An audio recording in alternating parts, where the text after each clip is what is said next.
Welcome to Whispers and Confessions. There might be a twist waiting, so please make sure to watch until the end. Don't forget to subscribe and like. Let's begin right away. That night, the quiet rhythm of my life shattered.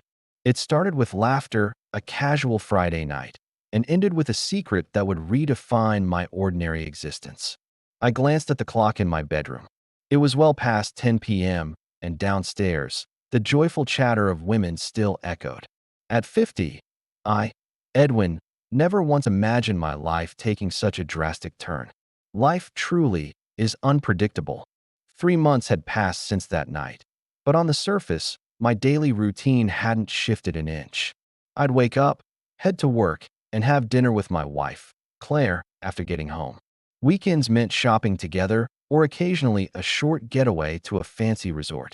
Yet, deep inside my heart, a secret door had opened. Just today, Claire brought it up again. Edwin, Celine and her friends are coming over again next Saturday. Is that okay? I mumbled back, eyes still glued to the newspaper. Yeah, that's fine. I'll stay upstairs, out of their way. Claire looked a little down, saying, Don't say that. Why don't you join us like last time? I gently shook my head. Nah, it'll be better for you ladies to just kick back and chat.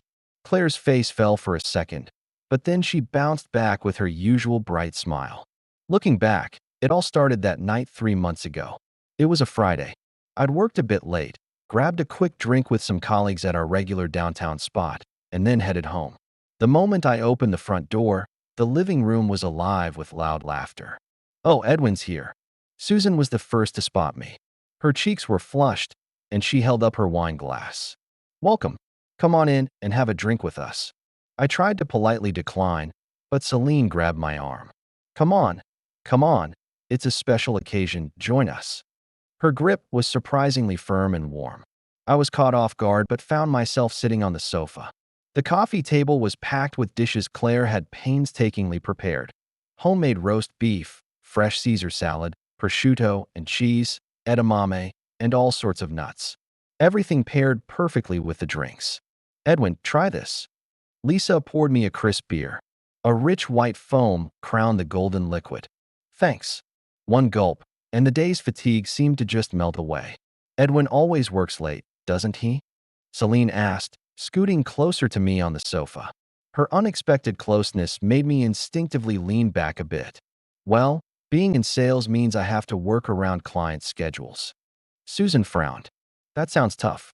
My husband's always home right on time. I jokingly muttered. I'm kind of jealous of that, though. My words made the women laugh. The conversation naturally drifted to our kids. My and Claire's children had long since grown up and moved out. Our oldest son got married 3 years ago and now lives in Boston, and our oldest daughter just tied the knot last year and seems to be loving married life. My daughter's getting married next month too, Celine announced, her face beaming. Oh, congratulations. Claire genuinely wished her well. What's he like? Celine's face softened, radiating a proud, motherly warmth as she replied. He's from the same company, a really dependable and sweet guy. As the hours passed, the women's faces grew redder and redder. Glasses clinked, and the conversation grew bolder. All right, everyone, spill it. Susan leaned forward, her eyes twinkling with mischief, and asked, How's it going with your husbands these days, you know, that? A hush fell over the room. Then, a second later, the women burst into uproarious laughter. Lisa, clutching her flushed cheeks, exclaimed, Susan, why'd you ask that out of nowhere? Susan's eyes sparkly as she shot back. I'm curious. We're all around 50, right? Celine countered. Speaking of which, what about you, Susan? Susan hesitated for a moment, then admitted, Me? Well, maybe once a month, if that. My husband and I have separate bedrooms because of his snoring. Then it just gradually dwindled, and now it's totally gone. It's not that we don't like each other, but the passion just naturally fizzled out. Lisa sighed in agreement. Me too. I shifted uncomfortably, a silent observer in their candid confessions. I tried to get up. Oh, excuse me. I think I might be making you uncomfortable. Hold on. Claire grabbed my arm. There's nothing to hide, right? Everyone nodded. Exactly. Edwin, Give us a man's perspective. Susan looked up at me, urging. Me? My perspective? Lisa asked directly. Do you think a man at 50 still wants to be active? Her frank question left me speechless. Wouldn't that depend on the person? Celine chuckled. What a boring answer. Her next question caught me even more off guard. So what about you and Claire? The spotlight suddenly turned to my wife and me, and for a moment, I was totally at a loss. Claire, sitting next to me, also looked uncomfortable. That's a private matter. Susan pressed. Oh, but it's natural for a married couple. She was right. Even at 50 and 48, Claire and I still have intimate nights a few times a month. The frequency has dropped compared to when we were younger, but I still think we're a loving couple. We try different things and make an effort to keep things fresh. While we don't usually kiss before work anymore, light physical touch is still something we truly value. We're just an ordinary couple. When I gave that vague answer, the women exchanged knowing glances. Celine pushed further. What's ordinary? Get specific. Claire rescued me. Girls, you're making Edwin uncomfortable. Lisa apologized. Yeah, sorry, Edwin. I let out a sigh of relief and gulped down my beer. No, don't worry about it. Susan spoke up again. But you know, she continued with a sigh, when we get to our age, there are times we feel like we're just not seen as women anymore. Celine nodded vigorously. I get it. Her expression showed deep empathy. Even if I put on makeup or dress up, my husband doesn't even notice. Lisa also grumbled. Same here. He's totally indifferent even when I wear something new. Her voice held a hint of disappointment. Why are men like that? The three women nodded and shared their complaints. I could only listen in silence. Edwin, what do you think? The conversation suddenly shifted to me, and I was flustered. About what? Susan asked again with a serious expression. Do you think women around 50 aren't attractive anymore? Seeing her serious face, I decided to answer thoughtfully. That's not true. I don't think age has anything to do with attractiveness. Susan's eyes widened. Really? Absolutely. In fact, I think there's an attractiveness that wasn't there when they were younger. Celine leaned forward, intrigued, and asked, like what? Like the gentleness that comes from experience, or a sense of understanding. Lisa said with a pout, that just means we're old ladies, doesn't it? No, not at all. I chose my words carefully. It's more like the charm of a mature woman. I can't quite put it into words. Susan smiled and placed her hand on my shoulder. Edwin, you're so sweet. The warmth of her hand made my heart suddenly skip a beat. Checking the clock, it was already past 9:30. I should probably get going soon. Still have some work to finish up. Celine said regretfully. Stay a little longer. She tugged at my sleeve. I have to leave early tomorrow too. I politely declined and put the dishes Claire had prepared onto a tray. Well, you all have fun. I went upstairs to my room and took a breather. Downstairs, the women's lively sounds still echoed. I cracked open a beer and fired up my laptop. I spent some time playing my favorite online game, but the conversation drifting up from downstairs kept pulling my attention. Celine really has a great body. That was Claire's voice. What, no way? Celine modestly replied, but Claire laughed and argued back. Come on. I saw you at the resort last time. It was incredible. Susan chimed in. Yeah, those big breasts, I mean. They could rival a 20-year-old's. The women's conversation grew increasingly explicit. Touch them. Kaya, don't. Wow, they're really big. So soft. I unconsciously cleared my throat. No, this was a conversation I shouldn't be hearing. I put on my earphones and tried to focus on the game, but I couldn't concentrate at all. Eventually, I quit the game midway and decided to take a shower. On the way to the bathroom, I had to pass through the living room. I tried to hurry past. Oh, Edwin. Lisa called out to me. When I turned, the women were already looking a bit disheveled. Celine's shirt buttons were undone, revealing just a hint of her fair skin, and Susan was sitting with her legs stretched out, her skirt hiked up. Lisa's cheeks were flushed crimson, and her eyes held an almost ecstatic gaze. Edwin, are you showering? Come join us. Susan's playful suggestion made everyone burst into laughter. No, thanks. Please, enjoy yourselves. I practically fled to the bathroom. Under the hot spray, I felt a confusing mix of emotions. Why was my heart pounding so hard? They were Claire's friends, just acquaintances to me.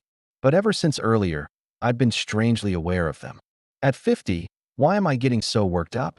I tried to pull myself together. After my shower, wrapped in a large towel, I passed through the living room again, and the topic had shifted to staying the night. It's too late already, and there's no public transport. Should we call a cab? But we're too drunk. Just then, I happened to be walking by. Oh, Edwin. Claire called out to me. Perfect timing. Is it okay if everyone stays over? My heart leaped. Stay over? Yeah, it's already so late, and everyone's had too much to drink. The three women were looking at me with expectant eyes. There was no good reason to refuse. Of course, if you don't mind staying here. I could hear the tremor in my own voice. Yay, slumber party. The women cheered like excited high school girls. Then we'll take turns using the shower. Celine stood up. Towels are on the bathroom shelf, Claire instructed. I went back to my room and sat on the bed. I couldn't believe they were actually staying over. I opened my laptop and checked emails, but I couldn't focus at all. Downstairs, the women's lively sounds still echoed. After 11 p.m., I finally started to feel drowsy. Even though it was Saturday the next day, I had an important appointment in the morning. I changed into my clothes and lay down on the bed. I was just drifting off to sleep when I suddenly sensed a presence and opened my eyes. The room was dimly lit by moonlight. Three shadows stood by my bed. Edwin, are you asleep? It was Celine's voice. What? What's going on? I quickly sat up. Susan explained. Claire fell asleep on the living room sofa. I think she drank too much and was probably tired. She's sleeping soundly, so we felt bad waking her. Lisa quietly sat on the edge of the bed. In her nightwear, she exuded a different, even more captivating charm than during the day. This is a bit awkward. I pulled the covers higher. Celine said softly, It's okay even if Claire wakes up. She's really out. She gently brushed my hair. Her hand was subtly trembling. Susan took my hand and said, We've been thinking about it. Even at 50, we still want to feel like women. But our husbands don't even acknowledge us. Lisa placed a hand on my cheek. We're lonely, all of us. The three women's gazes were fixed on me. Their faces, illuminated by the moonlight, held a peculiar atmosphere, unlike during the day. But I know, Claire is a precious friend. Celine said quietly, So this is our secret. We won't tell anyone. Lisa pleaded, Just once. Just once.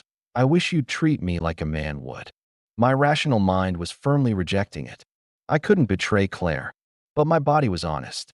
The warmth, the scent, the softness of the three women. All of it was powerfully drawing me in. Edwin. Lisa wrapped her arm around my neck. Her gentle touch made my heart pound even harder. Susan expertly undressed me, revealing my most intimate part. Her touch was the work of a seasoned artist, each movement a precise, electrifying jolt. Celine pressed her lips against mine, took my trembling hand, and guided it to her full, soft breast. Our hot breaths mingled, and I sank into her yielding flesh. No, I have to stop. I have to call Claire. That's what I must have been thinking, but gradually, I started to surrender myself to a dreamlike comfort. At that moment, Susan, perhaps sensing the tension leaving my body, began to take me into her mouth. Her tongue danced, a mesmerizing rhythm against me. Her mouth became a warm, demanding sheath, pulling me deeper with each deliberate stroke. The wives' techniques were truly astonishing. They were bold and seemed to know exactly what a man wanted. I felt a sublime sensation, as if my mind was melting into pure bliss. Then Susan whispered, See, it's amazing. And Celine exclaimed, My turn, and proudly began to cup my shaft with her own large, luscious breasts, moving them against me. Each time her ample flesh squeezed and gently rubbed against me, I felt the blood in my entire body surge with heat. Her mischievous gaze met mine, and I burned even brighter. Lisa took my free hand and guided it down to her, then pleaded with a seductive expression, Edwin, fill me. The moment my hand touched her wet, private spot, a jolt of electricity shot through my entire body. I groaned and passionately explored her depths. Then Lisa slowly lowered herself onto my face. Her body arched, a silent scream of pleasure escaping her lips as her warmth flooded my mouth, sweet and electric. And on the bed, we took turns, body pressed against body, moving wildly again and again. The women were incredibly assertive, grasping me themselves and guiding me as if pulling me towards each other. Their touch was uninhibited and ravenous, and I was completely overwhelmed by their passion.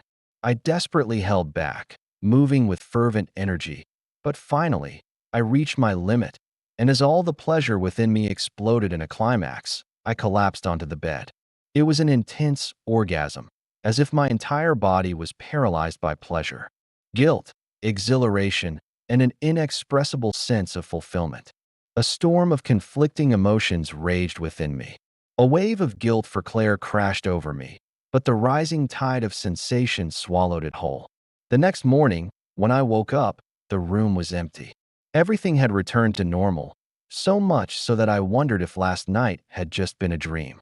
Downstairs, the living room was neatly tidied. Claire was in the kitchen, making breakfast. Morning. Morning. Sleep well. Claire wore her usual bright smile. Everyone left early this morning. They even cleaned up the room. They seem like really great people. They do. I tried to act naturally. Did you have fun yesterday? Yeah, I had a blast. It's been a while. Claire cheerfully recounted stories from last night. I played along, feeling relieved inside. She hadn't noticed a thing. As I ate breakfast, I replayed last night in my mind. Was it real? Or was it a hallucination from being drunk? But the vivid sensations lingering in my body clearly told me it was real. Another week slipped by, and on the surface, my routine stayed the same. Work, home, dinner with Claire. Weekends meant shopping or catching a movie. But deep in my heart, an indelible memory was etched. One day, when I got home from work, I found a letter in the mailbox. There was no sender's name, and instead of a recipient's name, it simply said jealousy. A wave of tension hit me as I tore open the envelope. What happened that night is our secret. I have no intention of hurting Claire, but I want to see you again. Ayu. It was a short message, but it deeply stirred my heart.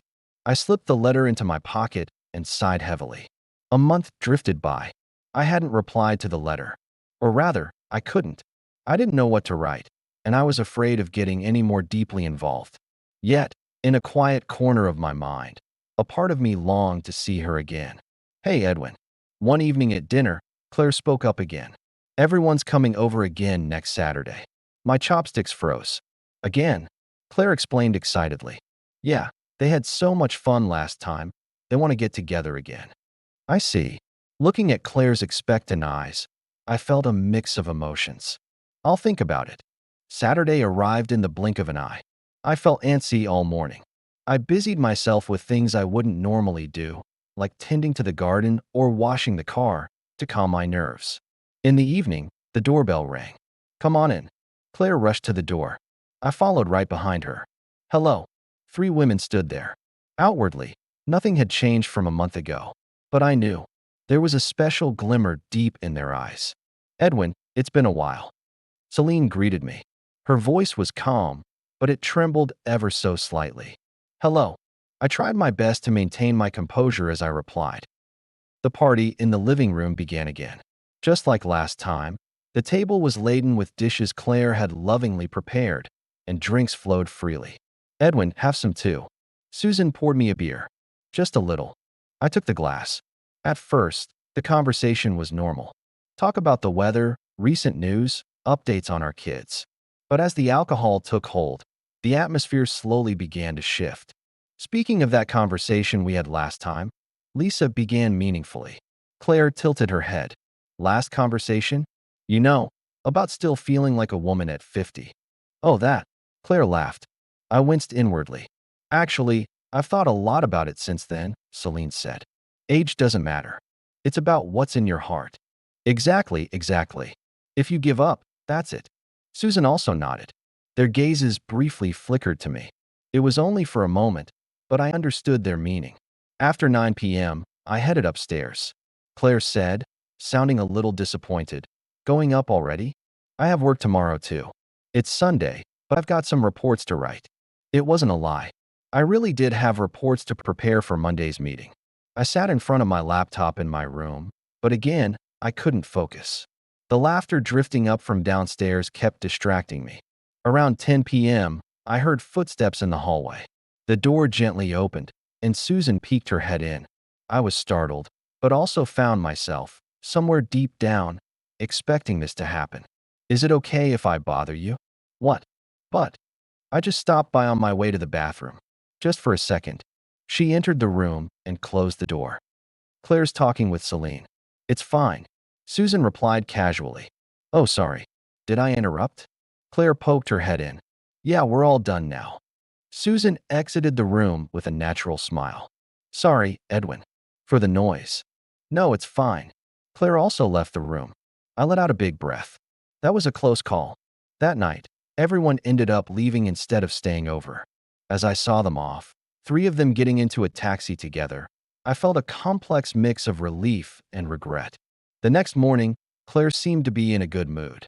I had a good time yesterday, she said over breakfast. Everyone was praising Edwin, saying you're a kind and wonderful husband. I gave a wry smile. Just flattering words. No, it's not. It made me think again how lucky I am to have Edwin. Guilt washed over me at Claire's words. But deep in my heart, the memory of that night remained vivid. It was a sweet and bitter memory that couldn't be erased. Hey, Edwin. At dinner again, Claire said. Everyone's coming over again next Saturday. Okay, I smiled. This time, I'll be with you all from beginning to end. Really? I'm so happy. Looking at Claire's bright smile, I thought this was enough for now. The secret door had closed, leaving me with a sense of peace. Yet an undeniable ripple of what had transpired still hummed beneath the surface of my ordinary life. On the contrary, I had realized something precious. At 50, life still continues, and I will walk that life with my loving wife. Sometimes, holding the secret with Celine, Lisa, and Susan. That was the path I chose. There are many doors in life. Some doors should not be opened, but once opened, it is possible to close them wisely. What matters is how you live afterward. My phone rang. It was Claire. Hello. Edwin, where are you now? I'm at the park. Okay. I'm going grocery shopping for dinner. Is there anything you want? Well, anything Claire makes is delicious. You're just saying that. Claire laughed on the other end of the line. Then hurry home. Yeah, I'm coming now. I hung up and stood up. As I walked home, I wondered. The question of whether it was a mistake or a necessary experience lingers, a silent echo in the quiet corners of my mind. The answer may never fully reveal itself. Yet, as I walk towards the life I've built, I carry a profound, perhaps even complicated, sense of contentment. I am here, present, with my beloved wife and cherished friends, and a shared secret that binds us in its own unique way. This intricate dance, this delicate balance, for now, it is enough.